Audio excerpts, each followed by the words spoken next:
Manalangin po tayo.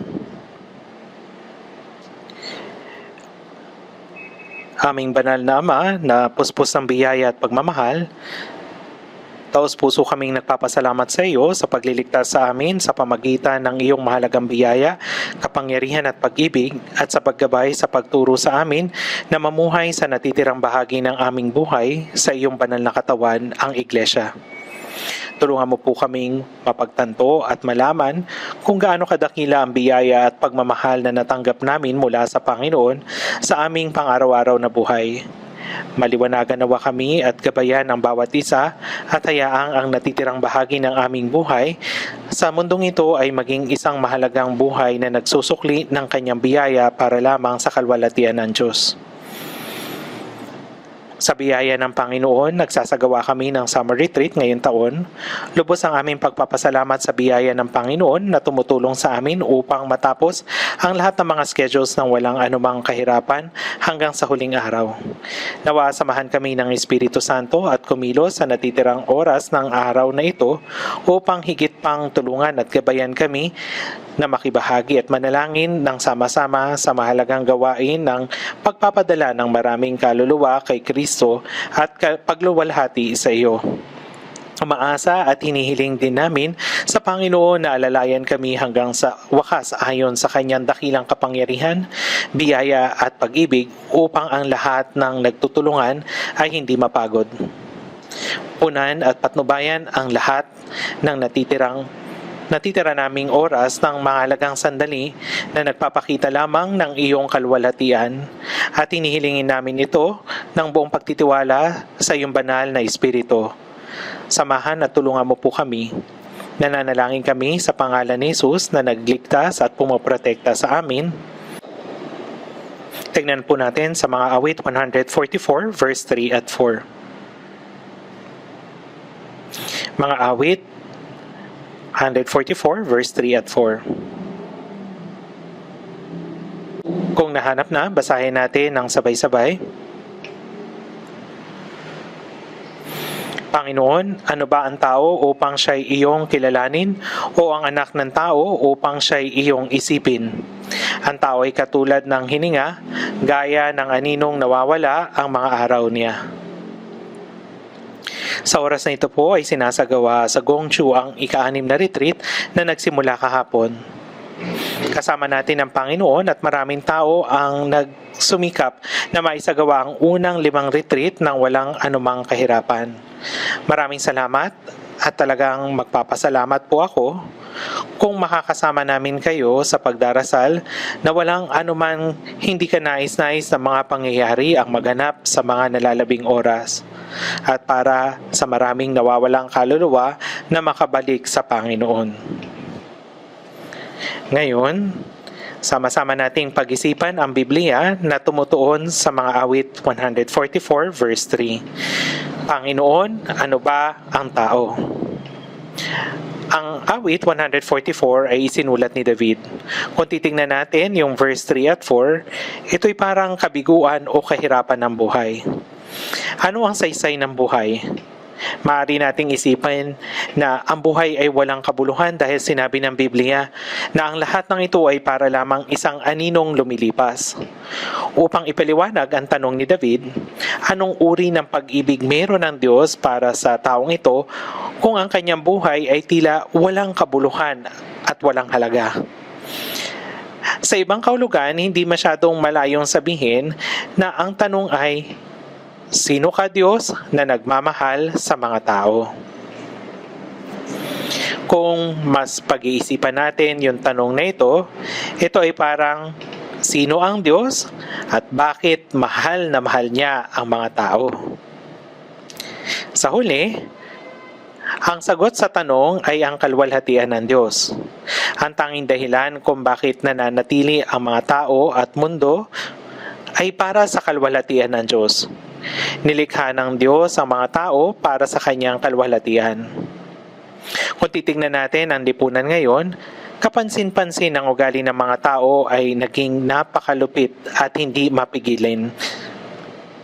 Pumapatay ang mga tao gamit yung kutsilyo dahil sa galit.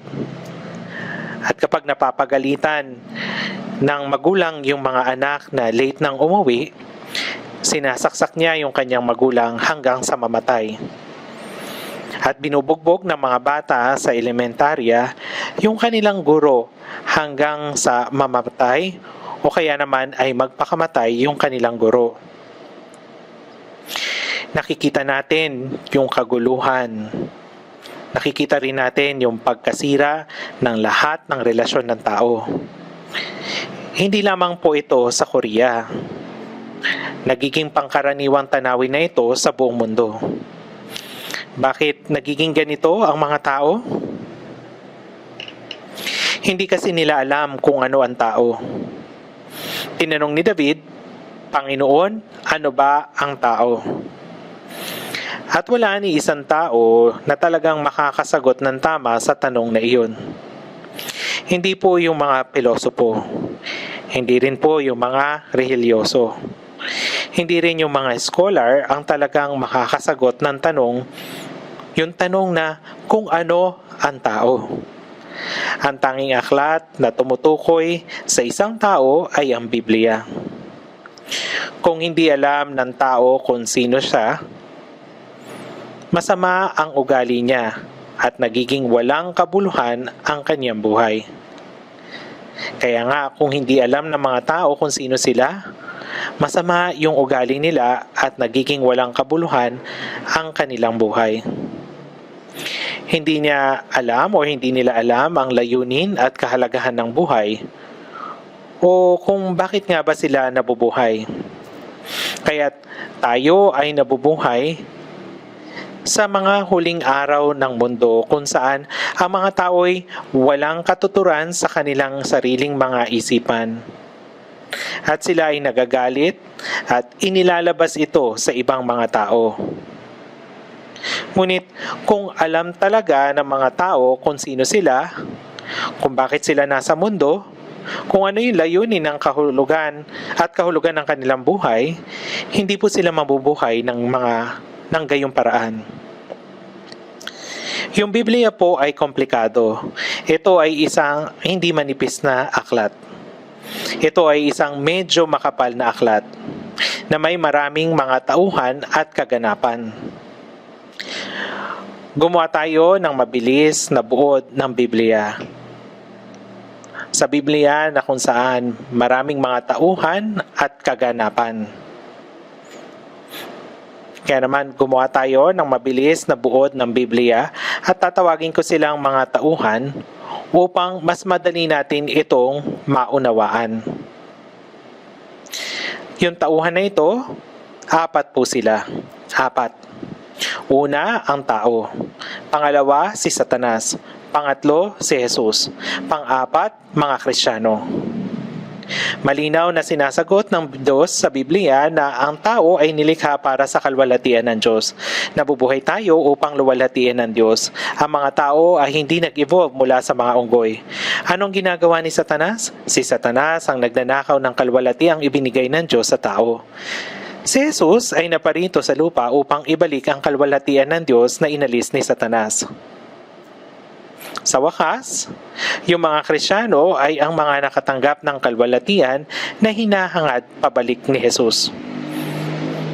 Kaya ang pangunahing itinala ng Biblia ang mga kwento ng 4 na taong ito. Kaya sa mensahe ngayon, isipin natin ang mga tanong yung tanong na ano ang tao? Ano ang buhay? Sa pamagitan ng pananaw ng kalwalhatian ng Diyos, kaya una, ang tao na nabubuhay para sa kalwalhatian ng Diyos. Pangalawa, isang nilalang na ninakaw ang kalwalhatian ng Diyos. Pangatlo, ang pagpapanumbalik ng kalwalhatian ng Diyos. At pagkatapos, pang-4, nabubuhay para sa kalwalhatian ng Diyos. Kaya pag-usapan natin ang tungkol sa 4 na bahagi. Susubukan ko pong matapos ito sa oras. Kaya una, kailangan natin pag-isipan ang nasa Biblia. Sa Isaiah 43:7, sinabi ng Diyos, "Bawat tinatawag sa aking pangalan, sila na aking nilikha ay para sa aking kalwalhatian, oo, yaong aking inanyuan, oo, yaong aking ginawa." Napakalinaw ng Biblia na sinasabi ng Diyos, ano ang tao? Siya ay nilikha para sa kalwalhatian ng Diyos. Kaya kung babasahin natin ang Bagong Tipan, kung babasahin natin yung mga awit, ang mga awit ay patungkol sa pagpupuri sa Diyos, hindi po ba? Ang pangunahing tema ng mga awit ay ang kalwalhatian. Kaya si Kristo ay dumating sa mundong ito para sa kalwalhatiang iyon at tinupad niya at niluwalhati ang Diyos Ama. Sinasabi sa Juan 17:4, "Niluwalhati kita sa lupa sa pagtatapos ko ng gawaing ibinigay mo sa akin." Kaya't sinabi ng Biblia na ang anak ng Diyos na niluwalhati maging ng Ama at ang mga naniniwala sa pangalan ng anak ng Diyos ay niluwalhati si Jesus at sa pamagitan nila ay niluwalhati ang Diyos. Kaya naman po, sa Efeso chapter 2 verse 6, sinasabi at tayo'y muling binuhay na kasama niya. Pinapasok tayo ng Panginoon sa kalwalhatian ng Diyos na siyang pinakamahalagang layunin kung bakit niya tayo ginawa. Gayunpaman, kung susubukan nating isipin ang kalwalhatiang ito ng Diyos at tingnan ito sa pamagitan ng Biblia, talagang mahirap itong ipaliwanag dahil sa napakalawak ng saklaw nito. Kaya sa halip na pag-usapan ang tungkol sa mga detalye ng kalwalhatiang iyon, pag-usapan natin ngayon mula sa pananaw na pagnakaw ng kalwalhatian ng Diyos at muling mahanap ito. Hindi madali para sa atin na maunawaan ang kalwalhatian ng Diyos, ngunit isipin natin ito sa ganitong paraan. Kung merong isang hari at merong isang reyna, wala silang parehong itsura o parehong kapangyarihan. Ngayon, yung reyna ay nakaupo kasama ng hari sa parehong lugar, sa parehong posisyon, at iyon ang itsura ng kalwalhatian niya. At iyon ang gustong ibigay ng Diyos sa atin, na ginawa niya tayong maupo sa tabi niya sa lugar ng kalwalhatian. Kung titingnan nga natin doon sa Ezekiel chapter 28 verse 13, ito ay patungkol kay Lucifer. At ang Lucifer na ito ay ginawa niyang maganda sa pamagitan ng 10 mahalagang bato, puno ng karunungan at sakdal sa kagandahan. Ang lugar na labis na hinahangad ni Lucifer, ito yung nilikha ng Diyos para sa perpektong kagandahan at ganap na kalwalhatian, ay ang lugar na hinahangad niyang maging kapantay ng Diyos. Sa mas madaling salita, makikita natin na ito ang lugar na nais ibigay ng Diyos sa mga tao. Sa pamagitan ng pagpapakita ni Lucifer, maunawaan natin ang kalwalhatiang nais ibigay ng Diyos sa mga tao ay kamangha-mangha na kahit si Lucifer, na nilikha sa maluwalhating paraan, ay naghahangad ng posisyong iyon. Ang pagnanasa ni Lucifer ay nagbigay sa atin ng isang sulyap sa kalwalhatian na nais ibigay ng Diyos sa atin. Hindi ito ang kalwalhatian na iniisip natin sa mundo. Sinasabi ng Biblia na ang kalwalhatian ng Diyos ay hindi material, oras at kalawakan, kundi isang walang hanggang kalwalhatian. Hindi natin alam ang mga detalye ng kalwalhatian to, ngunit ang buhay ni Jose ay nagbibigay sa atin ng isang sulyap kung saan ito katulad. Kung tayo ay tinatanong o kina-counsel, isa sa mga tanong na madalas nating tinatanong ay bakit pa tayo sinugo ng Diyos sa mundo? At hindi ko man hinihiling at bakit kailangan kong dumaan sa napakaraming paghihirap. Madalas itong tinatanong ng mga tao. Kapag dumadaan tayo sa hirap ng buhay, madaling magtanong sa Diyos, "O Diyos, hindi ako ipinanganak dahil sa gusto kong isilang sa mundong ito. Isinilang ako sa mundo dahil sa iyong kadakilaan. Kaya bakit naghihirap ako sa aking buhay?" Sinasabi natin ito, hindi po ba? Maging pagkatapos nating maligtas. Kung titingnan natin ang buhay ni Job, bakit dumating ang kanyang mga matinding pagsubok at kapigatian? Pinupuri niya ang Diyos at namumuhay ng hindi nagkakasala sa Diyos. Ngayon, ang si Job ay labis na sinusubok at ang lahat ng kanyang mga ari-arian ay kinuha ng mga magnanakaw at ang kanyang 10 anak ay namatay sa isang araw at siya ay napuno ng mga sugat mula ulo hanggang talampakan at kayurin ang kanyang sarili ng piraso ng basag na palayok mula sa bubong, sinabi ng kanyang asawa na sumpain mo ang Diyos at mamatay ka na. At ang mga kaibigan ni Job ay dumating at sinabi, pinarusahan ka ng Diyos dahil sa nagkasala ka sa Diyos. At paulit-ulit nilang sinasabi iyon. At ano ang sagot ni Job? Kung gayon, sinumpa niya ang araw na siya ay ipinanganak. Sabi niya, maglaho nawa ang araw na ako'y isilang. Kung namatay lang sana ako sa sinapupunan ng aking ina, hindi ko na sana kailangan makita ang lahat ng problemang ito. Bakit sinumpa ni Job ang araw na siya'y sinilang ng ganito? Dahil ang kanyang buhay ay hindi madali. Dahil ito ay mahirap dahil may pagdurusa. Ang pangunahing dahilan kung bakit ang lahat, maging ligtas o hindi ligtas, ay nagtatanong, bakit ako ipinadala ng Diyos sa mundo? Ito ay dahil ang buhay ay napakahirap. Kung masaya ang buhay mo, gaya ng nakaupo ka sa posisyon ng isang reyna, nakatabi ng hari, kung talagang nakaupo ka sa posisyon ng isang reyna, hindi ka gaanong magagalit sa Diyos. Kung lahat ng ginagawa ko ay maganda at masaya at maunlad at walang paghihirap at ganitong uri ng buhay ko, hindi ko sasabihin bakit ako ginawa ng Diyos sa ganitong paraan at pinasasaya ako ng husto. Tama po ba? Subalit, kung may kahirapan at pagdurusa tayo, doon tayo nagrereklamo sa Diyos, hindi po ba? Tingnan po natin ang saglit sa Genesis 41.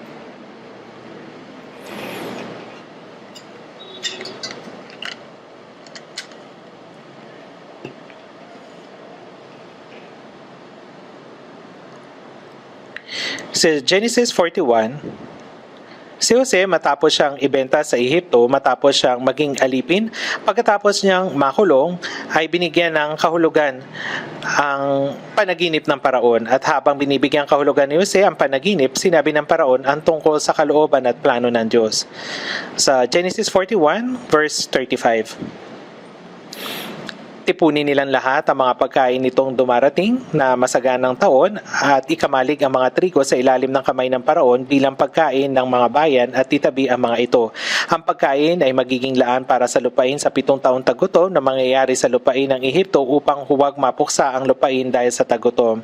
Ang mungkahi ay kinatuwa ng Paraon at ang kanyang mga lingkod. Kaya't sinabi ng Paraon sa kanyang mga lingkod, makakakita kaya tayo ng isang taong kagaya nito na kinakasihan ng Espiritu ng Diyos. Sinabi ng Paraon kay Jose, yamang itinuro sa iyo ng Diyos ang lahat ng ito at walang matalino o pantas na gaya mo, ikaw ay magiging pinuno sa aking bayan at ayon sa iyong salita ay susunod ang aking buong bayan, tanging tungkol lamang sa pagkapahari, magiging mataas ako sa iyo. Sinabi ng Paraon kay Jose, ikaw ay inaatasan ko upang mamahala sa buong lupain ng Ehipto.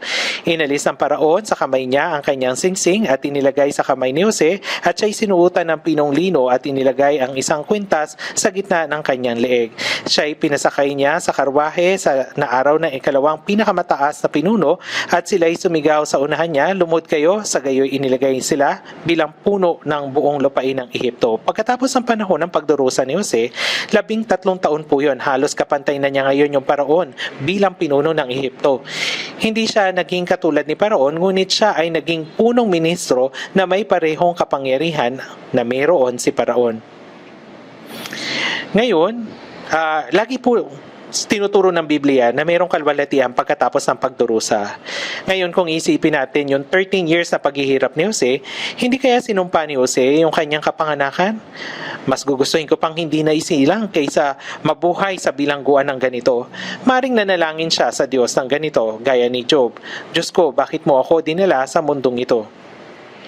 Ngunit pagkatapos sa mga panahon na iyon, siya ay naging punong ministro sa Ehipto sa isang magdamag, sa isang sandali. Magtatanong pa din ba siya sa Diyos kahit na naging punong ministro na siya? Mga kapatid, kapag ang kalwalatian ay ibinigay, lahat ng mga paghihirap ay lilipas. Kahit na nabubuhay tayo sa mundong maraming paghihirap, hindi natin iisipin ang pagdurusang iyon bilang isang pagdurusa kapag pumasok na tayo sa kalwalatian ng Diyos, sa harapan ng Diyos. Bakit? Dahil hindi ito mabuting bagay. Nag-asawa si Jose at nanganak at ipinanganak ang panganay na si Manases. Ito yung sinabi ni Jose pagkatapos niyang maipanganak si Manases. Makikita natin ito doon sa verse 51. Sa verse 51 ng Genesis chapter 41. Tinawag ni Jose ang pangalan ng panganay na Manases sapagkat sinabi niya, ipinalimot ng Diyos sa akin ang lahat ng aking paghihirap at ang buong sambahayan ng aking ama. Ang pagdurusa ay wala ng kahulugan kapag ibinigay ang kalwalatian, tama? Ang mga oras kung saan nararanasan natin ang mga pagdurusa na ang paghihirap na iyon mismo ay napakahirap, maaari nating sabihin na mas mabuti pang mamatay. Mas mabuti pang hindi ako ipanganak. Ngunit pagkatapos na lumipas ang lahat ng pagdurusa at ipagkaloob yung kalwalhatian, ang lahat ng pagdurusa ay baliwala na. Darating ang oras na kakalimutan natin ang lahat ng iyon. Kung pag-iisipan natin ang bagay na ito, maiisip natin na ang kalwalhatian ay tulad nito, ang kalwalhatian. Naging pinuno si Jose sa Ehipto sa loob lamang ng magdamag. Ang lahat ng bagay na sinabi ni Jose, maging sa pagbili o pagbenta ng pagkain ay nakasalalay sa salita ni Jose. Sa kanyang salita ay maaring mabuhay ang isang bansa o mamatay ang isang pamilya. Hindi ba't malaking kapangyarihan yon? Ibinigay iyon ng Diyos kay Jose at ang kalwalatian ng Diyos ay ganun din. Sinabi niya na kung papasok tayo sa kalwalatian ng Diyos, bibigyan niya tayo ng parehong anyo ng Diyos, ng parehong kapangyarihan ng Diyos at kahit na hindi tayo maaring magkaroon ng otoridad, sinasabi niya na ibibigay niya sa atin ang katulad ng ganitong kamanghamanghang kapangyarihan. Kaya nga sinabi ng Diyos na tayo, ang mga ligtas na Kristiyano ay hahatol sa mundo at mga anghel. Gaano kalaking kapangyarihan iyon? At ang katotohanan ng bagay ay ang kalwalhatiang iyon ay naghihintay sa atin. Nilikha ng Diyos ang lahat ng tao para sa kalwalhatiang iyon. Gayunpaman, kung ikukumpara natin ang buhay na ating ginagalawan ngayon, hindi lamang ng buhay ko, kundi pati ang buhay ng mga taong nasa paligid ko at mga taong naninirahan sa mundong ito, hindi ito may hahambing sa kalwalhatian ng Diyos. Magigibang kalwalhatian kung ang isang tao ay pagsasaksakin ang tao hanggang kamatayan. Ang mga karumal-dumal na ginagawa ng lalaki sa kapwa lalaki at babae sa babae, iyon ba ay kalwalhatian ng Diyos? Ang mga bagay na ito ay napakalayo sa kalwalhatian ng Diyos. Kung gayon, bakit ang mga nilalang na ito ng Diyos na nilikha para sa kalwalhatian ng Diyos ay nabubuhay sa napakamiserabling buhay? Na gumagawa na kahit na mga hayop ay hindi ginagawa. Tinatawag ito ng Biblia na kasalanan. Tingnan natin sa Roma chapter 3, verse 23.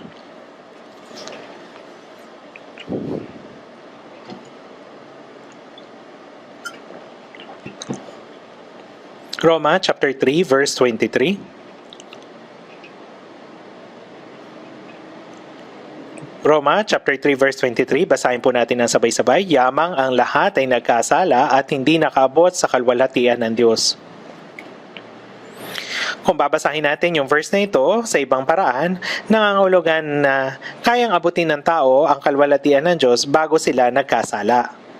Sinasabi niya rito na maaring maabot ang kalwalhatian ng Diyos ay naging imposible na maabot ang kalwalhatian ng Diyos dahil sa paggawa ng kasalanan. Ang kasalanan ay pumasok sa mundo nang bumagsak si Adan sa pagsubok sa bunga ng punong kahoy ng pagkakilala ng mabuti at masama. Sinasabi dun sa Roma chapter 5 verse 12, kaya't kung paanong sa pamagitan ng isang tao ay pumasok ang kasalanan sa sanlibutan at sa pamagitan ng kasalanan ay ang kamatayan, kaya't dumating sa lahat ng mga tao ang kamatayan sapagkat ang lahat ay nagkasala. Ito ang anyo ng kasalanan na nagdala ng kamatayan sa isang tao at bilang resulta ng paggawa ng kasalanan, ang mga tao ay lubhang nabago. Una, paano nagbago ang anyo ng tao? Nagbago ang lupaing tinitirhan ng tao. Doon sa Genesis chapter 2 verse 9, at pinatubo ng Panginoong Diyos sa lupa ang lahat ng punong kahoy na nakakalugod sa paningin at mabuting kainin. Gayunpaman, sa pamagitan ng kasalanan ng tao, sinabi ng Diyos sa Genesis chapter 3 verse 17, sumpain ang lupa dahil sa iyo. Ngaya't ang tinik, dawag ay lumabas pagkatapos noon. Ang lupain ay isinumpa. Sa umpisa, yung lupain kung saan tayo nakatira ay hindi isang lupaing isinumpa. Ito ay lupain ng biyaya, lupain ng kagalakan. Ito ang kahulugan ng Eden, hindi po ba? Ngunit, dahil ang tao ay nagkasala o nakagawa ng kasalanan, ang lupaing ito ay isinumpa. At gayon din, ang likas ng tao ng una na ito ay isang likas na mabuti. Anong ibig sabihin ng likas na mabuti? Isang likas na mabuti nakakalugod na gawin ang kalooban ng Diyos. Ngunit paano nagbago ang mabuting likas na iyon? Nagbago ito sa isang likas na pagkamakasalanan. Ito ang dahilan kung bakit mayroon tayong likas na paggawa ng kasalanan mula sa sinapupunan ng ina. Sa awit 58.3, sinasabi, ang masama ay naliligaw mula sa bahay bata. Silang nagsasalita ng mga kasinungalingan ay naliligaw mula sa pagkapanganak. Kung ikukumpara natin ang tao sa pagsasalita ng katotohanan at pagsasalita ng kasinungalingan, ang tao ay higit na nagsasabi ng kasinungalingan. Ayon sa statistics, alam niyo po ba na nagsasalita ng 200 na beses ng kasinungalingan ng isang tao? Malaking bilang po iyon. Kung gayon, ilang salita ng katotohanan ng kanilang sinasabi? Minsan nga hindi sila nagsasalita ng totoo kahit isang beses sa isang araw. Ngayon, ano ang nagbago? Ang puso ng tao, ito ay nagbago. Sa simula pa lamang, ang puso ng tao ay tamang puso na dapat mapuspos ng biyaya ng Diyos. Subalit, pagkatapos na magkasala, ang puso ng mga tao ay puno ng kasamaan at ang kaululan ay nasa kanilang puso hanggang sila'y nabubuhay at pagkatapos nyon ay nagtutungo sila sa kamatayan. Ito ang masamang tao. Ang pusong ito ay pumasok sa puso ng tao. Kaya nga doon sa Marcos chapter 7, sinasabi na sapagkat mula sa loob, mula sa puso ng tao, lumalabas ang masamang pag-iisip, pakikiapid, pagnanakaw, pagpaslang, at ito ang nakakapagparumi sa tao. Naging wala ng kabuluhan ang isipan ng tao. Dahil nito, pinaniniwalaan nila na ang bagay na hindi Diyos bilang Diyos at pinaglilingkuran ito. Ginawa nila yung mga hayop na sa halip kainin ay pinaglilingkuran nila ito bilang mga Diyos. Ang mga bagay na ito ay nangyayari pa din sa kasaysayan ng tao. At ang tao na nilalang upang makapasok sa kalwalatian ng Diyos, ang tao ay naging miserableng nilalang na ipinanganak bilang isang makasalanan, nakakagawa ng kasalanan at kapag sila'y namatay, gaya ng sinasabi, yamang itinakda sa mga taong mamatay na minsan at pagkatapos nito ay paghukom, nakatakda silang mahatulan at sa huli ay mapupunta sa impyerno. Mga kapatid, kung iisipin po ninyo ang tungkol sa hindi nakakaabot na kalwalatian ng Diyos, marami po itong ibig sabihin. Dahil ang tao ay naging makasalanan kaya hindi siya nakaabot sa kalwalatian ng Diyos. Ibig sabihin na sila ay mga sinumpa. Nawala ng paraan kundi itapon sila sa impyerno. Ganito po tayo noon. Tayo pong lahat ay hindi nakaabot sa kalwalatian ng Diyos. Tingnan natin po sa Roma chapter 1 verse 21. Roma chapter 1.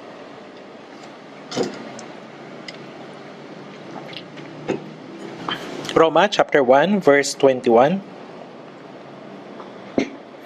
Sapagkat kahit kilala nila ang Diyos, sila ay hindi nila niluwalhati bilang Diyos. Ang tao ay nilikha para sa kalwalatian ng Diyos, hindi upang makilala lamang ang Diyos, kundi upang siya ay luwalhatiin din. Dahil ito ang kalwalatian ng Diyos.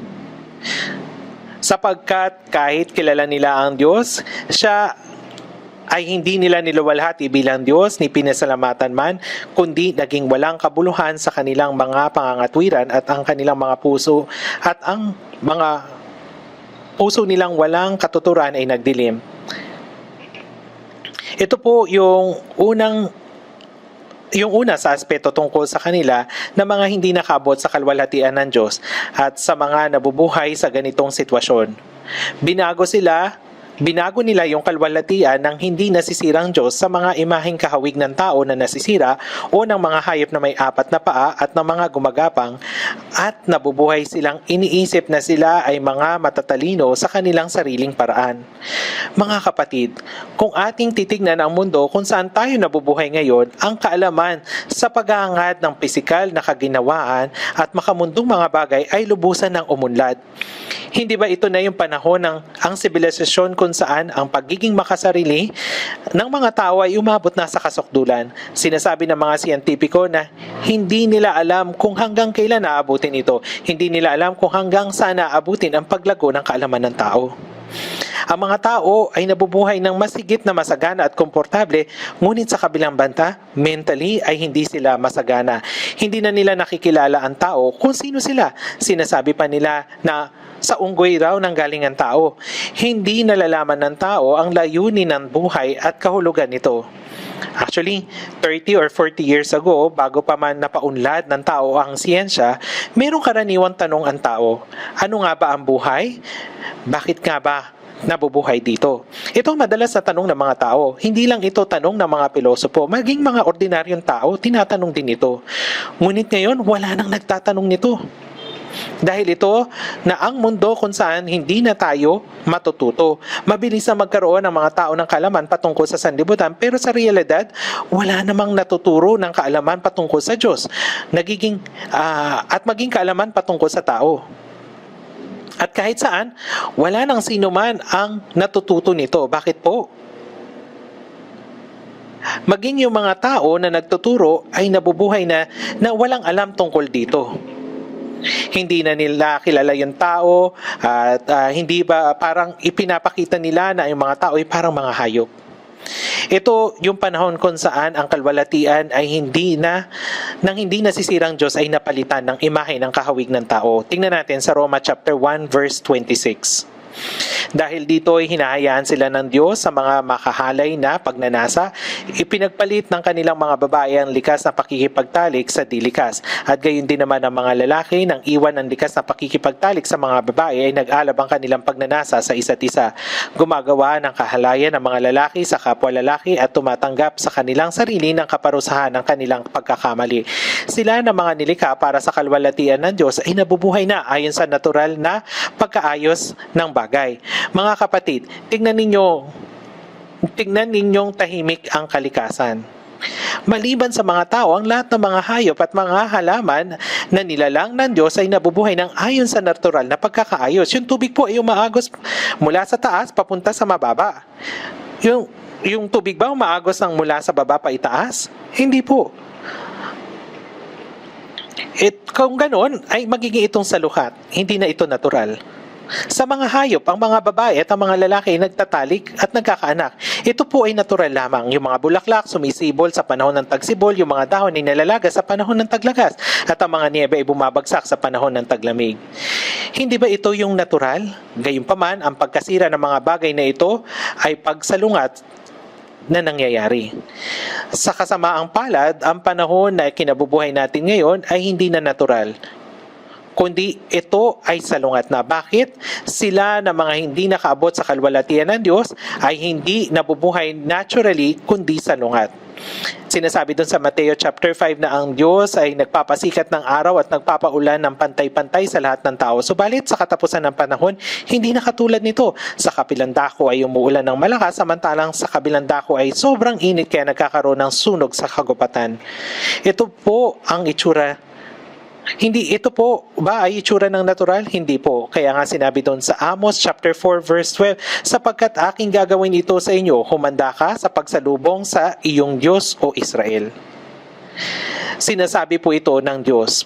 Palaging may parusa sa kanila na hindi nabubuhay na ayon sa katotohanan at nabubuhay na salungat dito. Para doon sa susunod na verse, sa verse 28, at palibhasa ay hindi nila minabuting kilalanin ang Diyos, hinayaan sila ng Diyos sa isang mahalay na pag-iisip upang gawin ang mga bagay na hindi nararapat. Napuno sila ng lahat ng uri ng kasamaan. Meron ditong 21 na mga kasalanan na nakasulat sa verse 31. Hanggang doon sa verse 31. Mga kapatid, wala itong kinalaman sa kalwalatian ng Diyos. Itong klase ng mga kasalanan na ito ay walang kinalaman sa kalwalatian ng Diyos. Gayunman, sa huling araw, ang mga kasalanang ito ay palala ng palala o palaki ng palaki. Sa huling panahon, kung saan tayo nabubuhay, lahat ng mga relasyon ng tao ay mawawasak. Kaya ang tao ay susubukang mabuhay na nag-iisa nang siya lamang. Hindi sila nakikipag-usap sa iba. Nahihirapan sila magkaroon ng relasyon sa iba at nahihirapan silang magsama. Kapag makakita ko ng ganito, iniisip ko na yung retreat natin talagang nakakamangha kasi merong mahigit na 10,000 na katao ang nangangaral ng salita ng Diyos sa loob ng 3 gabi at 4 na araw para sa isa lamang layunin na may isang puso at pag-iisip. Nakikipag-usap sa iba, nakikibahagi at tumutulong sa bawat isa ng walang anumang pagtatalo. Ito ay tamang paraan kung bakit nilikha ng Diyos ang tao. Nag-aaral po ako ng kaunti patungkol sa cells. Ang isang cell po ay mayroong 100,000 na cilia. Ito po yung parang maliit na buhok dun sa cell. Meron pong mga 100,000 nito sa isang cell. Hindi po ba nakakamangha ito?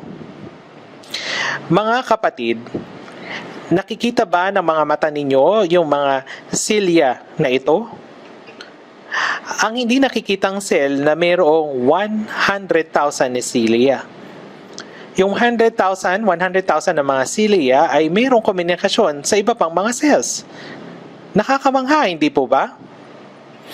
Gayunpaman, nawawala yung mga cilia ng hindi malusog na cells. Nababawasan yung cilia ng mga 10,000 to 20,000 hanggang tuluyan itong maging cancer cell. Yung cancer cell, kahit na nag-iisa, ay mabilis na dumami. Hindi ba pareho ito sa lipunan natin kung saan tayo nabubuhay ngayon? Ang tao ngayon ay mayroong ugnayan sa bawat isa bago pa man lubos na umunlad yung ating sibilisasyon gaya nito. Kaya naman, nakasanayan natin na magbigay ng rice cake at beans. Hindi po ba? Subalit, nabubuhay na tayo ngayon sa panahon na sobra ng masagana kaya nga hindi na nila pinahihintulutan ang sino man na pumasok sa kanilang bakuran. Ganito na po ang panahon natin ngayon. Ito na ang sitwasyon sa mga huling panahon kung saan yung kalwalatian ng Diyos ay lubos nang nawasak. Lahat ng relasyon ay wasak na. Maging ang relasyon sa kapwa at Diyos ay wasak na. Kaya naman, nawasak na yung lahat ng relasyon na ito. Tingnan natin sa 2 Timoteo chapter 3.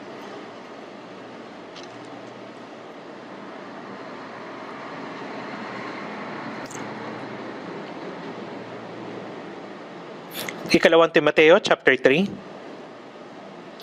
Chapter 3, verse 1, babasahin ko po. Ngunit unawain mo ito na sa mga huling araw ay darating ang panahon ng kapigatian. Bakit ba nagdurusa yung mga tao? Doon sa verse 2. Sapagkat ang mga tao ay magiging maibigin sa kanilang sarili.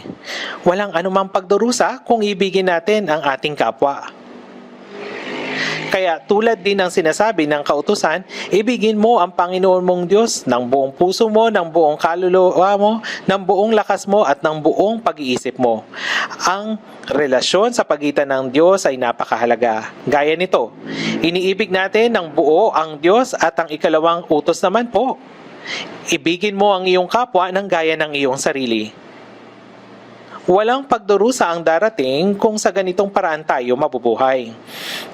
Ang pinakaunang pagdurusa sa huling araw ay ang tayo magiging maibigin sa kanyang sarili. Ang relasyon ng tao ay sa kanyang kapwa ay lubusang mapuputol na. At iibigin nila ang mga bagay na walang buhay gaya ng pag-ibig sa salapi. Dapat isipin ng tao ang kanyang kapwa. Ang tao ay dapat na umibig sa kanyang kapwa. At ang ibig sabihin nito ay magagawa nilang ibigin yung tao, yung mga hayop, yung mga alagang hayop. Anyway, pareho lang naman po ito, yung mga hayop o yung mga alagang hayop. At magagawa nating ibigin o ibigin ng mga tao yung mga halaman mula sa pag-ibig niya sa kanyang kapwa. Iyon yung natural o yung normal na larawan ng tao. Subalit yung mga tao sa panahon ngayon ay mabilis nang iniibig yung mga hayop, pera, yung mga halaman nang hindi man lamang magawang ibigin yung mga tao. Ito ay dahil ang kanilang relasyon para sa tao ay lubos nang naputol. Pinalaki nila ang kanilang mga sarili bilang mga mayayabang, mapagmalaki, mapanlait, suwail sa mga magulang. Maging ang relasyon nila sa kanilang mga magulang ay nasira na po. Lalong-lalo na sa ating bansa ngayon, hindi ba nabubuhay tayo sa napakasaganang panahon, subalit wala silang pagpapasalamat sa panahon. Sila'y laging nagre-reklamo. walang katutubong pag-ibig, mga walang habag, mga mapanirampuri, mga walang pagpipigil sa sarili, mababangis, hindi maibigin na mabuti, mga taksil. Matigas ang ulo, ang talagang sumisira sa mga relasyon. Sinabi ng Diyos sa atin na ang panahon ng kalungkutan ay darating sa huling araw. Sa tingin ninyo, bakit ang mundong ito ay naging kagaya ng sinabi ng talatang ito? Ang rason, dahil ang kalwalhatian ng Diyos ay inagaw. Tayo na mga ginawa para sa kalwalhatian ng Diyos ay inagaw. Ang kanyang kalwalhatian ay inagaw. At tayo'y nabubuhay ng gaya ng nakasulat sa 2 Timoteo chapter 3. Hindi nilikha ng Diyos ang tao upang mamatay sa huli. Sinabi niya, itinakda sa mga taong mamatay na minsan, subalit hindi niya nilikha ang tao upang mamatay. Pakiusap, huwag kayong malito. Hindi niya nilikha ang tao upang mamatay at magkasala. Sa simula pa lamang sa Biblia, nagginawang matuwid ng Diyos ang tao. Subalit ang mga bagay ay naging walang kabuluhan nang magsimulang iwan ng tao ang kalwalhatian ng Diyos sa halip na sundin ang kanyang salita ay namuhay ng naayon sa kanya. Sa halip, sila ay naging laban sa Diyos. Kaya hindi na nila alam kung sino sila at bakit sila nabubuhay. Ano yung layunin ng kanilang buhay? Hindi ko alam kung alam niyo yung salitang YOLO. Alam niyo po ba ang ibig sabihin ng YOLO? Ang ibig sabihin nito ay you only live once. Mamuhay ka kung paano mo gusto. Dahil ang tao ay minsan lang mabubuhay, ang ilan ay nagsusumikap na isang kaaya-aya at nakakalibang na buhay hanggang sa sila'y mamatay. Sila na may ganitong pag-iisip ay namumuhay ng gaya ng YOLO. Ito'y dahil wala silang pakialam sa iba. Iniiwan nila ang kalwalhatian ng Diyos kay Satanas. Subalit hindi iniwan ng Diyos ang mga nang iwan sa kanyang kalwalhatian at nabuhay. Hindi ibinigay ng Diyos ang kanyang kalwalhatian sa iba. Ang Diyos ay nagnanais na ibigay ang kanyang kalwalhatian sa tao, hindi sa iba. Maging sa mga anghel ay ayaw niyang ibigay ang kanyang kalwalhatian. Kaya nga ang ilang mga anghel ay nahulog at naging si Satanas o ang Diablo. Kaya nga, inagaw ni Satanas ang kalwalhatian para sa Diyos, para sa tao. Subalit sinabi ng Diyos na hindi niya iiwan ang kalwalhatiang kinuha ni Satanas. Ipinangako niyang tiyak na ipapanumbalik niya ito. Tingnan natin, Isaiah chapter 42 verse 8. Isaiah chapter 42 verse 8. Ito ay nasa Lumang Tipan, page 1018, Isaiah chapter 42, verse 8. Basahin natin ng sabay-sabay. Ako ang Panginoon, iyon ang aking pangalan. Hindi ko ibinibigay sa iba ang aking kalwalhatian o akin mang kapurihan sa mga larawang inanyuan. Hindi ko binibigay ang aking kalwalhatian sa iba. Ano pong ibig sabihin ito? Ibig sabihin, ibabalik niya ito. Hindi iiwan ng Diyos ang kanyang kalwalhati ang inagaw sa kanya dahil sa pagsuway ng tao. Ito'y tiyak na ibabalik niya. Tignan din natin doon sa chapter 48, verse 11. Chapter 48, verse 11. Babasahin ko po ito, chapter 48, verse 11. Alang-alang sa akin, aking gagawin niyon sapagkat paanong lalapastanganin ang aking pangalan at ang kalwalhatian ko sa iba'y di ko ibinigay. Ibig sabihin na tiyak na ibabalik niya ito. Ang pinakamahalagang paraan upang maibalik ang kalwalhatian ng Diyos ay sa pamagitan ng kaligtasan. Kaya nga sinasabi ng mga awit 21 verse 5, sa pamagitan ng iyong pagliligtas, dakila ang kanyang kalwalhatian. Mga kapatid, dahil ang kalwalhatian ng Diyos ay inagaw, ang mga taong nilikha para sa kanyang kalwalhatian ay mapupunta sa impyerno. Kaya kung anong dapat nating gawin upang akayin silang papunta, yung mga pupunta sa impyerno, pabalik sa kalwalhatian ng Diyos? Dapat may sumagip sa mga taong papunta sa impyerno. Ano itong nagliligtas sa mga papunta sa impyerno? Hindi ba ito yung kaligtasan?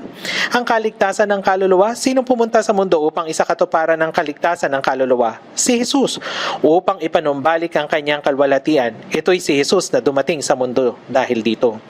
Kaya nga, sinabi ni Jesus na siya'y bagamat nasa anyo ng Diyos, ay hindi niya itinuring na isang bagay na dapat panghawakan ng pagiging kapantay ng Diyos. Ang dapat nating isipin tungkol kay Jesus ay ang malinaw na maunawaan na si Jesus ay Diyos, hindi kagaya ng Diyos. Ang Diyos ay may tatlong persona, ang Diyos Ama, ang Diyos Anak, at ang Diyos Espiritu Santo. Isinugo ng Diyos ang Ama, ang Diyos Anak sa mundo. Hindi ako naparito mula sa aking sarili, kundi sinugo ako.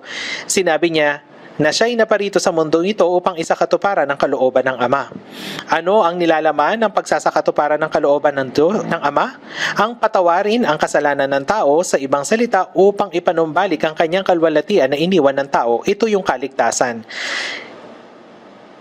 Kaya nga mas mabuti, kaya nga mas higit pa niyang ginawang dakila ang kalwalatian sa pamagitan ng kaligtasan.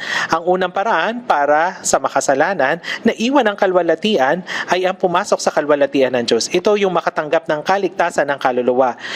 Ang maligtas ang kaluluwa. Pinatawad ni Jesus ang ating kasalanan magpakailanman. Pinatawas niya yung past, present, and future na kasalanan ko magpakailanman. Sa pamagitan ng paniniwala sa katotohanan ito, tayo'y makakapasok muli sa kalwalatian ng Diyos. Hindi dahil masipag akong pumunta sa church o namumuhay na maayos, meron lamang isang kondisyon. Ipinanumbalik ni Jesus ang kalwalatiang inagaw at ang tanging paraan upang mapasa atin ay ang maniwala. Kaya paulit-ulit itong sinasabi sa Biblia. Kaya nga si Jesus ay naparito sa mundo upang ipanumbalik ang kalwalatian na inagaw. Sa ibang salita, siya'y naparito upang iligtas ako. O kaya naman, patawarin ang lahat kong kasalanan. O ito'y di nakakalugan, siya'y naparito upang ibalik ang kalwalatian ng Diyos.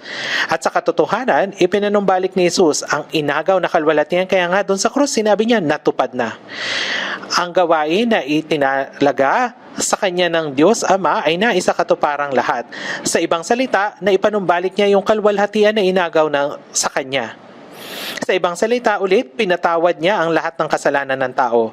Tinapos niya ang kaligtasan. Lahat ng ito'y magkakaparehas ang kahulugan. Ginawa ito ni Jesus, mga kapatid. Kapag sinasabi nating tayo'y ligtas na, nalilito yung mga tao na pinaniniwalaang natanggap natin ng kaligtasan sa pamagitan ng ating mga sarili. Subalit, ang tao ay walang kakayang isakatuparan ng kanyang sariling kaligtasan. Bagamat ang tao ay madaling magkasala, wala siyang anumang kakayahan upang lutasin ang kanyang kasalanan. Ganito ang tao. Ang Diyos ay gumawa ng tupa at ang katangian ng isang tupa ay ang kakayahang iwan ang pastol. Subalit wala itong kakayahang bumalik sa pastol. Kaya nga, kailangan siyang matagpuan ng pastol. Ganito tayo. Tayo yung mga taong may kakayang iwan ng Diyos, agawin tayo ng kalwalatian ng Diyos at magkasala laban sa Diyos. Subalit wala tayong kakayahang ayusin ito. Hindi ang tao ang makakalutas nito, kundi ang Diyos. Tignan natin sa Genesis chapter 3. Genesis chapter 3. Kung titignan natin,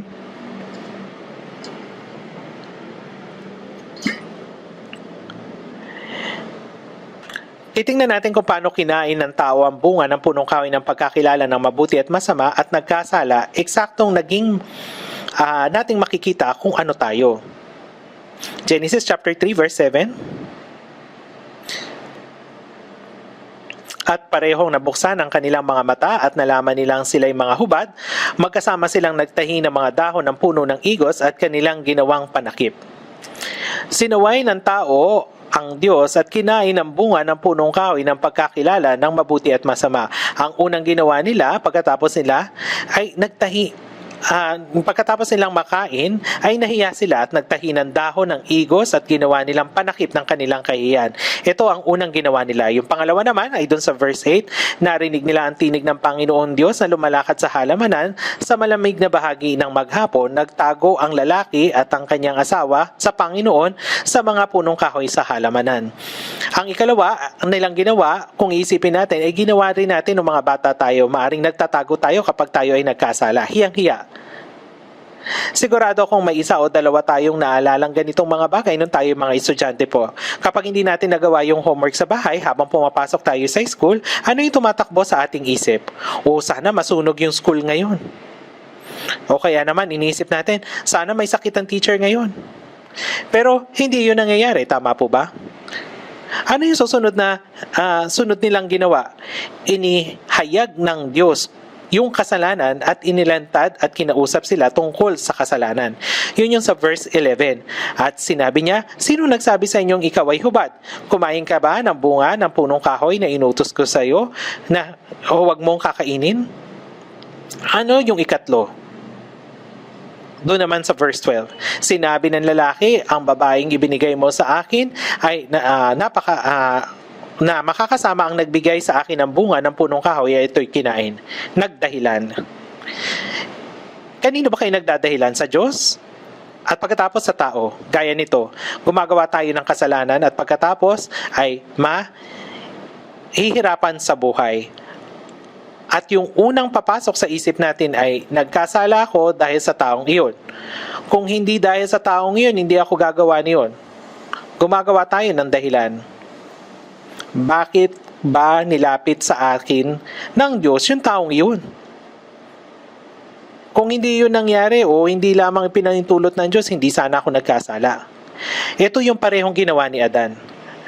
Nagkakasala tayo at hindi tayo makaalis sa cycle na ito. Gayunpaman, sa tatlong bagay na ginawa, hiningi ba ng tao yung kapatawaran ng Diyos?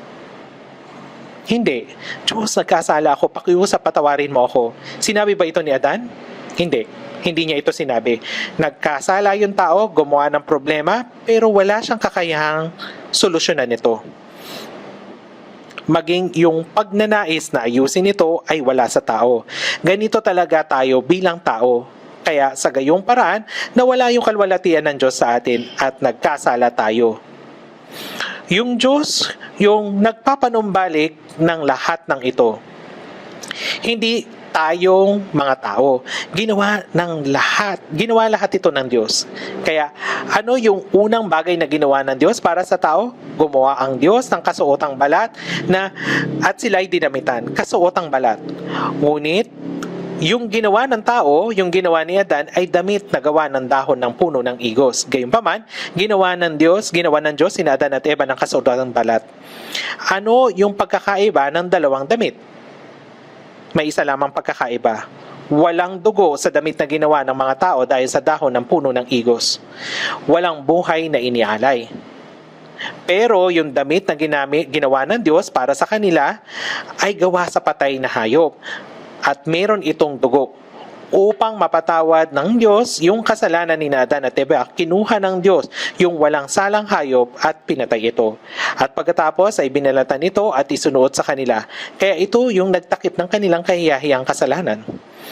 Ngayon, nalalaman natin ito ay anino ni Jesus. Sino ang gumawa ng damit? Sila ay dinamitan ng Diyos. Hindi sila gumawa ng sarili nilang kasuotang balat. Kaya yung Diyos yung nagpatawad ng mga kasalanan. Hindi yung tao ang nagsabing, Diyos, nagkasala ko, pakiusap patawarin mo ang aking mga kasalanan. Hindi, dahil dito kaya pinatawad tayo ng Diyos. Hindi po. Laging nagkakasala yung tao at wala man lamang pagnanais na masolusyonan ito. Kaya nga, yung Diyos yung gumawa na mapatawad yung kasalanan ng mga tao. Yung Diyos yung nagkasatuparan ng ating kaligtasan. Hindi ganap na naisakatuparan ng tao yung kaligtasan. Bakit? Kasi hindi man lamang natin ito pinag-iisipan. Ngayon yung hiwagang ito ng balat ay ipinaliwanag doon sa Genesis chapter 4 sa mga handog ni Abel at Cain. Kaya nga doon sa Genesis chapter 4, sinabi roon na naghandog si Cain at si Abel. Lubhang nagalit si Cain at pinatay yung kanyang kapatid na si Abel. Bakit? Hindi tinanggap ng Diyos yung handog ni Cain. Ngunit tinanggap ang handog ni Abel. Hindi ito sinasabi sa Lumang Tipan, hindi sinabi kung bakit, pero nakasulat ito sa Hebreo chapter 11 verse 4. Sinabi doon, sa pananampalataya si Abel na nag-alay sa Diyos ng higit na dakilang handog kaysa kay Cain. Sinabi dito na tinanggap ng Diyos yung handog sa pananampalataya. Kaya sa pananampalataya. Saan nakuha ni Abel ang pananampalatayang ito? Kung pag-iisipan natin, yung magkakamag-anak na sina Adan at Eva ay pagkatapos nilang mapaalis dun sa halamanan ng Eden, paano ngang hindi nila masasabi sa kanilang mga anak ang tungkol doon? Yung tungkol din doon sa kasulatang balat. Siyempre po, may bahagi nila ito. At nang marinig nito ni Abel, naunawaan niya ito. Dapat dumanak ang dugo upang makalapit sa Diyos. Buhay dapat ang ihandog upang mapatawad ang mga kasalanan. Sinabi doon sa Roma sa 6:3, sapagkat ang kabayaran ng kasalanan ay kamatayan. At sinabi ng matuwid na kautusan ng Diyos na kung ikaw ay magkasala, ang kabayaran ng kasalanan ay kamatayan. Hindi ito eksaktong sinabi sa lumang tipan, ngunit maaring maunawaan ito ni Abel sa pamagitan ng kasuotang balat, na pinatay yung panganay na tupa dahil sa kanyang kasalanan sa harapan ng Diyos at sinabi, Panginoon, nakaharang yung aking mga kasalanan sa iyong harapan, ngunit tignan mo ang dugo ng patay na tupang ito at patawarin mo ang aking mga kasalanan, kung paanong pinatawad mo ang kasalanan ng aking mga magulang. Ganito lumapit si Abel sa harapan ng Diyos. Nagtiwala at umasa lamang siya sa dugo. Ito ay higit na ipinaliwanag sa kautusan ng paghahandog sa lumang tipan. Ngayon, yung kautusan ng paghahandog sa lumang tipan ay isinulat ng detalyado sa Exodo, Levitico, Bilang at Deuteronomyo. Kung mababasa ninyo yung kautusan ng paghahandog sa lumang tipan, ito ay napakakomplikado at mahirap. Mahirap alamin kung ano yung mga dapat gawin. Yung orihinal na ibig sabihin ng handog at yung gagawin ng isang tao, mapatawad yung Diyos yung kasalanan na nagawa niya. Pero dito sa Korea, mayroon Chuseok tuwing Lunar New Year. Tinatawag ito ng mga tao na handog. Ito rin ay bahagi ng paghahandog. Gayunpaman, yung eksaktong kahulugan ng paghahandog ay yung makatanggap ng kapatawaran sa harapan ng Diyos para sa ating mga kasalanan. Kung gayon, para mapatawad ang mga kasalanan sa harapan ng Diyos, dapat ba tayong maghandog ayon sa sarili nating pag-iisip o ayon sa kalooban ng Diyos? Subalit naghahandog yung mga tao ayon sa kanilang sariling kalooban. Kaya mukhang mas lalong pinahirapan ng Diyos yung kautusan ng paghahandog. Yung ibig sabihin nito, kung nais mong mapatawad ang iyong mga kasalanan, dapat kang sumunod sa mga hakbang na ito. At pagkatapos ay patatawarin kita. Ito yung sinasabi ng Diyos, hindi ka dapat maghandog ng ayon sa sarili mong pag-iisip. Pero yung mga Israelita ay naghandog sa Diyos ayon sa kanilang sariling pag-iisip sapagkat sapat na maghandog ng ganitong karami. Hindi naman natin kailangan maghandog ng komplikado. Tatanggapin naman ito ng Diyos. Tignan natin. Sa Malakias chapter 1. Tignan natin sa dulong bahagi ng lumang tipan, Malakias.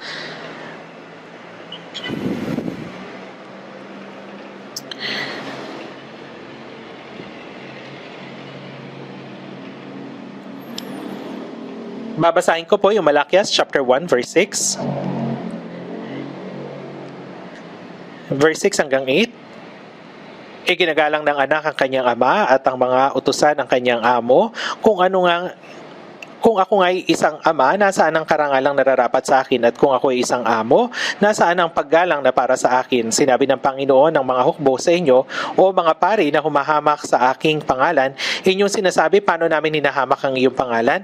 Kayo'y naghahandog ng maruming pagkain sa aking dambana, inyong sinasabi, paano ka namin nilalapastangan? Sa inyong sinasabing, ang hapag ng Panginoon ay hamak.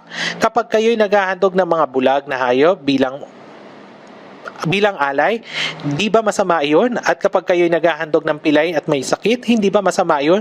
Subukan mong ihandog ang mga iyon sa gobernador. Masisihan kaya siya sa iyo? O pakikitaan ka niya ng kabutihan? Sabi ng Panginoon ng mga hukbo.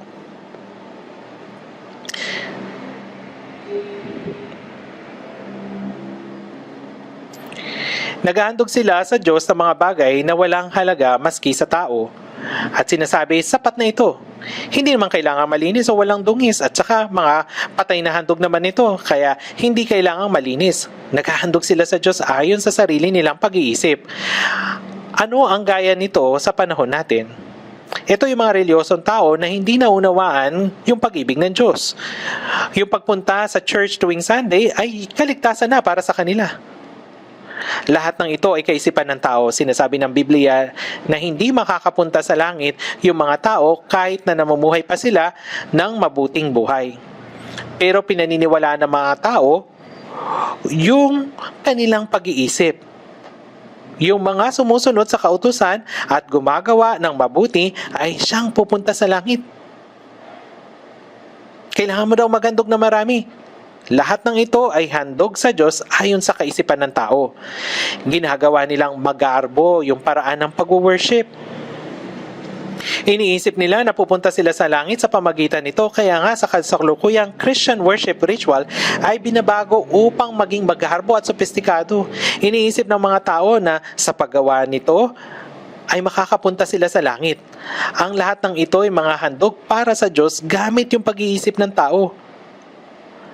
Kaya tila ginawa ng Diyos yung kautusan ng paghahandog sa lumang tipan na napakakomplikado sa ganitong paraan.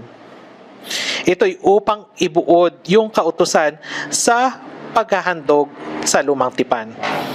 Merong 5 bagay. Yung una ay punong pari na dapat mag-alay ng handog. Sunod, yung punong pari na dapat maghandog ng malinis na hayop na walang dungis o batik. Pangatlo, dapat ipatong ng punong pari yung kanyang kamay sa hayop. Pang-apat, yung hayop na tatanggapin ng pari ay dapat mamatay at magdanak ng dugo. At ang panghuli, dapat kunin ng punong pari yung dugo ng patay na hayop at pumasok sa dakong kabanal-banalan kung saan naroon ang Diyos at iwiwisik ito ng 7 beses. Kung magkagayon ay mapapatawad ang kanilang mga kasalanan. Napakamabusising proseso talaga ito.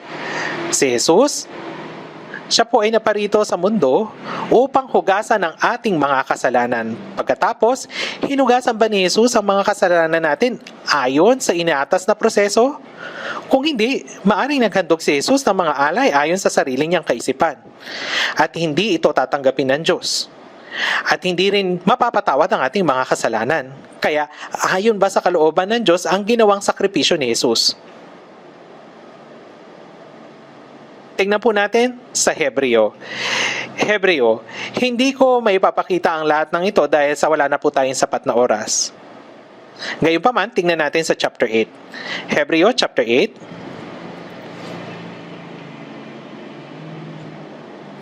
Hebreo chapter 8. Tingnan natin kung meron ba si Jesus nitong 5 katangian. Sa Hebreo chapter 8 verse 1. Verse 1. Ngayon, ang pangunahing bagay na aming sinasabi ay ito. Meron tayong gayong pinakapunong pari na nakaupo sa kanan ng trono ng kamahalan sa kalangitan. Patuloy ding inilalarawan sa 5 at 7 ng Hebreo ang pinakapunong pari. Meron tayong gayong pinakapunong pari. Sino ba itong pinakapunong paring ito? Si Jesus. Naparito sa mundo si Jesus bilang pinakapunong pari. Kaya nga doon sa Hebreo chapter 3 verse 1, kaya mga banal na kapatid, mga kabahagi sa makalangit na pagkatawag, isaalang-alang ninyo na si Jesus ang apostol at ang pinakapunong pari ng ating pagpapahayag. Si Jesus ang pinakapunong pari. Naparito siya upang patawarin ang ating mga kasalanan.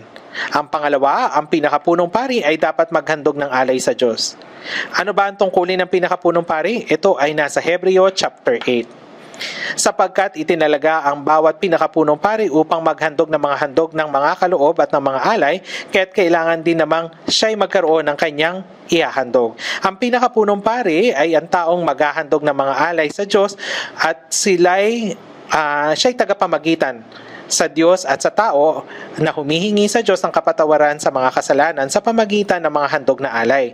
Kaya kapag ang pinakapunong pari ay maghahandog ng alay sa Diyos, ay kailangan din niyang ng ihahandog. Kailangan niya rin ng ihahandog.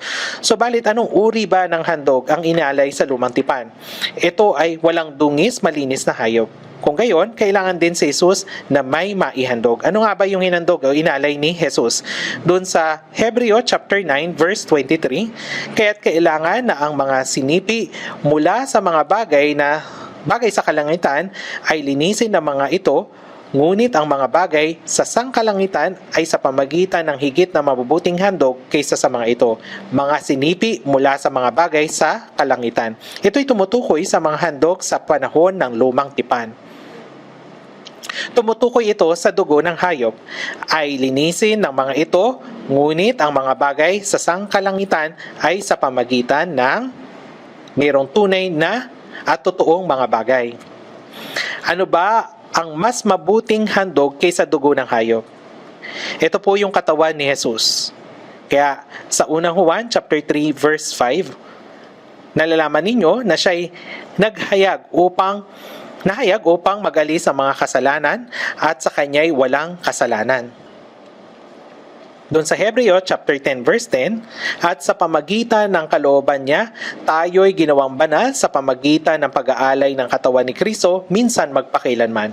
Inalay ni Jesus ang kanyang katawan na parito si Jesus sa sanlibutan bilang pinakapunong pari at inalay ang kanyang katawan bilang handog sa Diyos at ipinasan ng Diyos ang ating mga kasalanan kay Jesus. Ito yung sinasabi doon sa Isaiah chapter 53 verse 6. Tayong lahat ay gaya ng mga tupang naligaws, bawat isa sa atin ay lumihis sa kanyang sariling daan at ipinasan sa kanya ng Panginoon ang lahat nating kasamaan. Ang kahulugan ng pagpasa ng mga kasalanan. Ito ay upang pasanin ang kasalanan. Pinasa ni Jesus ang lahat nating mga kasalanan. Ginawa ito ng Diyos. At ang hayop na pumasan ay dapat na mamatay. Kaya namatay si Jesus dun sa krus. Pagkatapos ay kinuha ang pinakapunong pari, ang dugo, at iwinisik ito sa loob ng kaban ng 7 ulit. Doon sa Hebreo chapter 9 verse 14, basahin natin ito ng sabay-sabay. Gaano pa kaya ang dugo ni Kristo na sa pamagitan ng walang hanggang espiritu ay inihandog ang kanyang sarili na walang dungis sa Diyos, ay maglilinis ng ating budhi mula sa mga gawang patay upang maglingkod sa Diyos na buhay. Sinabi ng Biblia, gaano pa nga kaya ang dugo ni Kristo na sa pamamagitan ng walang hanggang espiritu ay ihinandog ang kanyang sarili na walang dungis sa Diyos. Kinuha ni Jesus ang sarili niyang dugo at dinala sa harapan ng Diyos. Kaya nga doon sa Hebreo chapter 9 verse 12, sikat na talata po ito, hindi po ba? Maaari ba natin sabihin ito ng sabay-sabay? Hebreo chapter 9 verse 12, at hindi rin sa pamagitan ng dugo ng mga kambing at mga toro, kundi sa pamagitan ng kanyang sariling dugo, siya ay pumasok minsan magpakailanman sa dakong banal, sa gayoy tinitiyak ang walang hanggang katubusan. Siya ay pumasok doon sa dakong banal, minsan magpakailanman, dala ang kanyang sariling dugo. Siya ay pumasok doon sa bagong banal, hindi nang may dala ng dugo ng mga hayop, kundi ng kanyang sariling dugo. Ang pinakapunong pari ay dapat na iwisik ang dugo ng 7 ulit sa luklukan ng awa. Anong ibig sabihin nito? Sa lumang tipan, ang walang salang hayop ay namatay para sa isang taong kasalanan na nagawa ng mga Israelita. Ito yung ipinagpapatotoo ng dugo. Tingnan din natin sa Hebreo chapter 7 verse 25. Dahil dito, siya'y may kakayahang iligtas ng lubos ang mga lumalapit sa Diyos sa pamagitan niya. Yamang lagi siyang nabubuhay upang mamagitan para sa kanila. Tumayo si Jesus sa harapan ng Diyos, dala ang sarili niyang dugo at ipinakita niya ang kanyang dugo sa Diyos.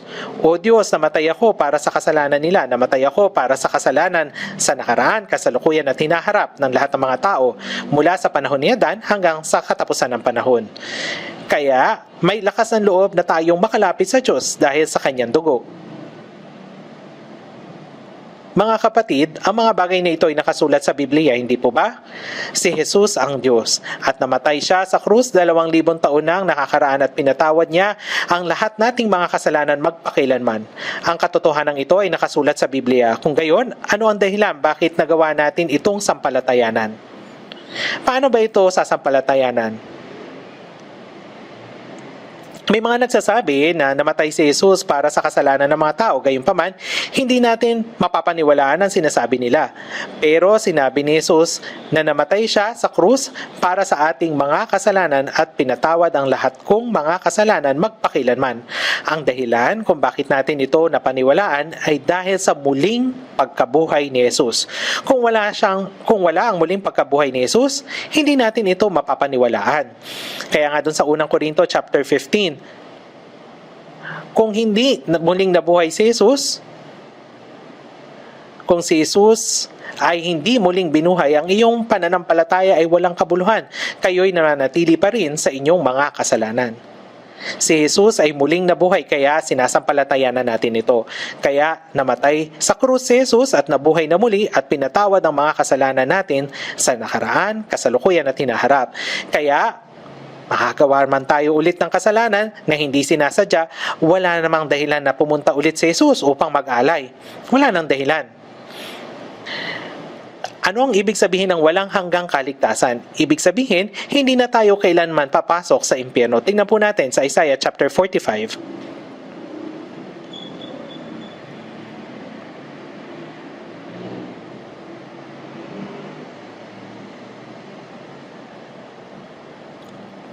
Isaiah chapter 45 verse 17. Verse 17. Basahin natin ng sabay-sabay. Ngunit ang Israel ay ililigtas ng Panginoon ng walang hanggang kaligtasan, kayo'y hindi mapapahiya o malilito man hanggang sa walang hanggan. Hanggang sa walang hanggan. Kayo'y hindi mapapahiya o malilito man hanggang sa walang hanggan. Ibig sabihin, hindi sila kailanman mapupunta sa impyerno. Sinasabi ng Biblia na ito ang walang hanggang kaligtasan. Ang kaligtasan na ibinigay sa atin ng Diyos ay walang hanggang kaligtasan. Ito ay sakdal na kaligtasan. Kaya nga, kayo'y hindi mapapahiya o malilito man hanggang sa walang hanggan. Malinaw itong sinabi ni Jesus sa pamagitan ng Biblia. Sila'y binibigyan ko ng buhay na walang hanggan at kailanman ay hindi sila mapapahamak at hindi sila agawin ng sinuman sa aking kamay. Ang mga ibinigay sa akin ng aking Ama ay higit na dakila kaysa lahat at walang makakaagaw ng mga ito sa kamay ng Ama. Mga kapatid, dahil ang kaligtasan ay sakdal, kaya kung ang isang tao ay makagawa ng kasalanan pagkatapos ng kaligtasan, hindi na sila kailanman mapupunta sa impyerno, subalit may disiplina.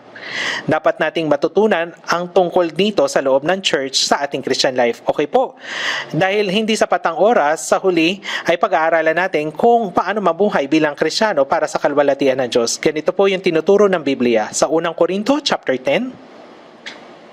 Hayaan niyo pong ipaliwanag ko ito sa inyo ng maiksi. Unang Korinto chapter 10 verse 31. Basahin natin yung unang Korinto chapter 10 verse 31. Unang Korinto chapter 10 verse 31. Kaya kung kayo man ay kumakain, umiinom o ano man ang inyong ginagawa, gawin ninyo ang lahat sa ikakalwalhati ng Diyos. Para saan ba natin ito ginagawa? Opo, dapat natin itong gawin para sa ikakalwalhati ng Diyos. Kumakain man tayo o umiinom, mga kapatid, kung alam natin na talagang nilikha tayo ng Diyos para sa kanyang kalwalhatian, ay ipinanganak tayong walang kalwalhatian ng Diyos sa mundong ito at ang kalwalhatian ng Diyos ay napanumbalik sa pamagitan ni Jesucristo. Kung malinaw natin itong naunawaan, ang buhay natin ay mababago. Ang buhay ng Kristiyano ay maiiba. Kaya sinasabi ng Diyos ng ganito, kaya kung kayo man ay kumakain o umiinom, mabubuhay man kayo o mamamatay, anuman ang inyong ginagawa, gawin ninyo ang lahat sa ikakalwalhati ng Diyos. Mga kapatid, ang kaparehong kahulugan ng mabuhay tayo sa kalwalhatian ng Panginoon ay dapat tayong matakot sa Diyos. Matakot, mga kapatid. Ang salitang ito ay unang naisulat sa Genesis chapter 20 verse 11 sa English version. Nung ibinigay ni Abraham ang kanyang asawa na si Sarah kay Abimelech, sinabi niya kay Abraham, "Bakit sinabi mo sa akin na siya ay iyong kapatid?" Sumagot si Abraham, "Sa lugar na ito, sila ay mga Filisteo na hindi naglilingkod sa Diyos." Tunay na walang pagkatakot sa Diyos sa lugar na ito. Walang pagkatakot sa Diyos sa lugar na ito. Anong ibig sabihin nito? Ibig sabihin, hindi natatakot ang mga hintil sa Diyos. Ang mga taong ligtas lamang ang nagagawang matakot at mabuhay para sa Diyos. Sila lamang ang nakakapamuhay at nagluluwalhati sa Diyos. Tanging ang taong ligtas lamang ang nakakagawa nito. At ang salitang takot ay unang isinulat sa Genesis 22 verse 12 sa Korean version. Ito ay panahon kung kailan inihandog ni Abraham si Isaac. Nang inihandog niya si Isaac, sinabi ng Diyos sa kanya, "Ngayon, nalalaman ko na ikaw ay may takot sa Diyos at hindi mo ipinagkait sa akin ang iyong anak, ang iyong kaisa-isang anak." Ang salitang ito, kung pag-iisipan natin ang patungkol sa kahulugan ng takot, ito'y nangangahulugan ng pagsunod natin sa salita ng Diyos. Ito yung pagkatakot. Kaya nga, ang buhay na sumusunod sa salita ng Diyos ay taong ligtas. Tingnan natin sa Levitico chapter 19. Para sa tumpak na kahulugan ng pagkatakot. Levitico chapter 19. Nasa Levitico 19 at 25 yan, pero titignan lang natin sa 19. Verse 2,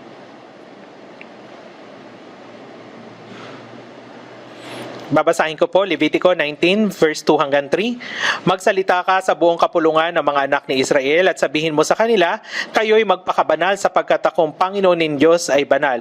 Ang bawat isa ay gumalang sa kanyang ina at sa kanyang ama at inyong ingatan ang aking mga sabat. Ako ang Panginoon ninyong Diyos. Sinabi ng Diyos na dapat nating igalang ating mga magulang. Bakit ginamit ng Diyos ang mga salitang gumalang? Na dapat gamitin sa harapan ng Diyos sa halip na salitang respeto. Mga kapatid, ang taong hindi ginagantihan o ginagalang ang iba na kanyang nakikita, ay paano nga ba kakatakutan ang Diyos na hindi nakikita? Sa unang Juan 4, ang hindi umiibig sa kanyang kapatid na kanyang nakikita ay hindi maaaring umibig sa Diyos na hindi niya nakikita o nakita. Ibig sabihin, ang taong hindi natatakot sa kanyang mga magulang na nakikita ay hindi maaring matakot sa Diyos na hindi niya nakita. Doon sa pangalawa, makikita natin doon sa verse 14 ng Levitico chapter 19. Sa verse 14, huwag mong mumurahin ang bingi ni maglagay ng katitusuran sa harapan ng bulag, kundi katakutan mo ang iyong Diyos. Ako ang Panginoon. Ang salitang katakutan ay tila hindi akma sa pangungusap na ito. Huwag mong mumurahin ang bingi. Huwag kang magsalita ng walang ingat sa bingi at bulag dahil hindi sila nakakarinig at nakakakita. Anong ibig sabihin po nito? Ibig sabihin, huwag nating baliwalain ang iba. Madalas na binabaliwala natin ang mga tao na mas nakakababa sa atin, lalo na yung mga bata, at sinasabi natin, wala kang alam. Madalas nating binabaliwala yung walang pinag-aralan, yung mga mahihirap. Ang tao ay nabubuhay ng ganito ay hindi natatakot sa Diyos. Sa verse 32, basahin natin ang sabay-sabay. Levitico chapter 19 verse 32, titindig ka sa harap ng ng may gulang at igagalang mo ang matatanda at katakutan mo ang iyong Diyos. Ako ang Panginoon. Sinasabi na igalang mo ang matatanda at matakot ka sa Diyos. Anong ibig sabihin nito? Ang pinaka-basic manner ng tao ay ang igalang ang matanda. Ngunit sa panahon ng mga huling araw, ay hindi na ito ginagawa ng mga tao. Sa panahon ngayon, binabaliwala na ng tao ang matatanda at hindi iginagalang. Ang tao ay hindi iginagalang ang matatanda, paano nga natatakot? Paano sila matatakot sa Diyos? Sa 1 Corinto chapter 13, ang pag-ibig ay hindi magaspang ang kilos. Ang pag-ibig ay may mabuting asal. Pero ngayon, lalo pang sumasama at ginagawa ng mga tao ang gusto lamang nila.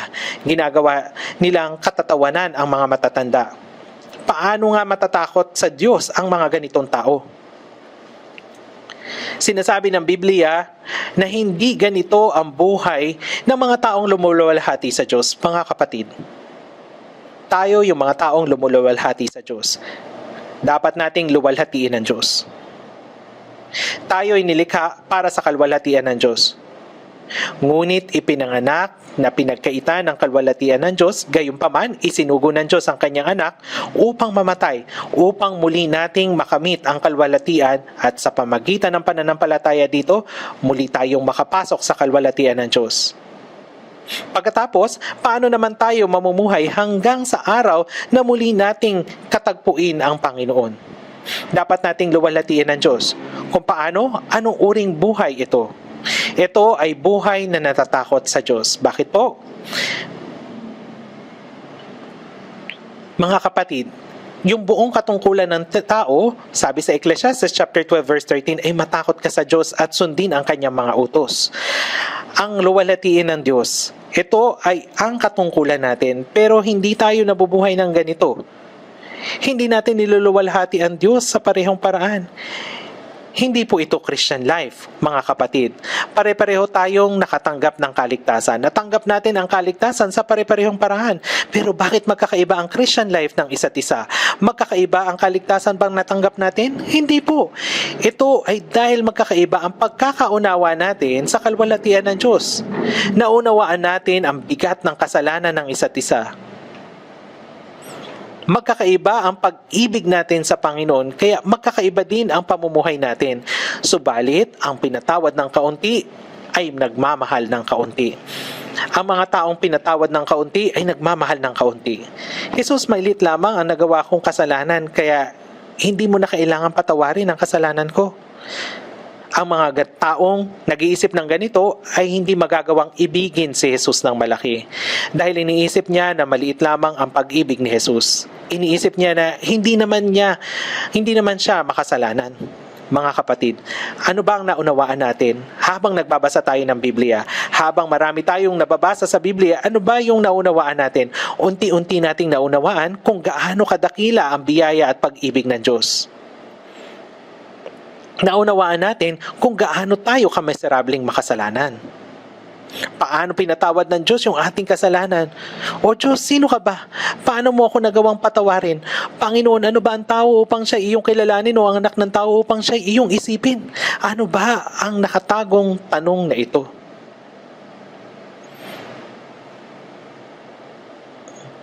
Panghuli, tignan natin sa Deuteronomy chapter 12. Chapter 10. Tignan po natin.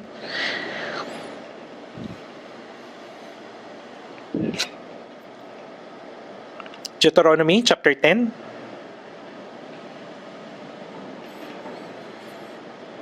Verse 12 hanggang 13. Basahin natin ng sabay, verse 12 at 13. At ngayon, O Israel, ano ba ang hinihingi sa iyo ng Panginoon mong Diyos? Kundi matakot ka sa Panginoon mong Diyos, lumakad ka sa lahat ng kanyang mga daan at ibigin mo siya. At paglingkuran mo ang Panginoon mong Diyos ng buong puso at ng buong kaluluwa mo. At tuparin ang mga utos ng Panginoon at ang kanyang mga tuntunin na aking inutos sa inyo sa araw na ito para sa iyong ikabubuti. Sinasabi na tuparin natin ang kanyang utos at mga tuntunin. Bakit? Para sa ikasisisiya natin. Ano ba ang hinihingi sa atin ng Diyos? Matakot tayo sa Kanya at tuparin ang Kanyang tuntunin, hindi para tayo magdusa, kundi para sa ating ikabubuti. Sa verse 20, basahin natin ng sabay-sabay yung verse 20. Matakot ka sa Panginoon mong Diyos, maglingkod ka sa Kanya, at sa Kanya'y matatili ka, at sa pamagitan ng Kanyang pangalan ay sumampa ka. Ibig sabihin ng matakot ka sa Diyos, panglingkuran siya, manatili ka sa Kanya. Ang Christian life ay ang matutunan ng paraan ng paghawak ng Diyos. Ngayon, kung ligtas na tayo, ay dapat tayong mabuhay sa ating Christian life. Kung hindi, hindi natin matututunan kung yung ganitong salita. Kung gayon, matututunan lamang natin ang mga bagay na sanlibutan. Pagkatapos, ang ating puso ay mapupuno ng mga bagay ng mundong ito. At mabubuhay tayo ng buhay na hindi niluluwalhati ang Diyos. Kaya naman, umaasa ko sa nalalabing panahon ay maging makabuluhan ang pagluluwalhati natin sa Diyos. Manalangin na po tayo. O Diyos, salamat po sa iyong dakilang biyaya at pag-ibig. Taos puso po kaming nagpapasalamat sa pagliligtas sa amin tungo sa isang nakamamanghang nilalang at sa pagtulong sa amin na makapasok sa iyong kalwalhatian. At sa lahat ng mga Kristiyanong nakapanumbalik sa iyong kalwalhatian, pakiusap, tulungan mo po kami na matakot sa iyo at matupad namin ang iyong mga utos at makapamuhay na niluluwalhati ka hanggang sa ikalawang pagdating ni Jesus. Sa iyo lamang po namin ipinagkakatiwala ang aming natitirang panahon. Salamat po at dalangin namin ang lahat ng ito sa pangalan ni Jesus na sa amin ay nagmamahal at nag-iingat ng labis. Amen.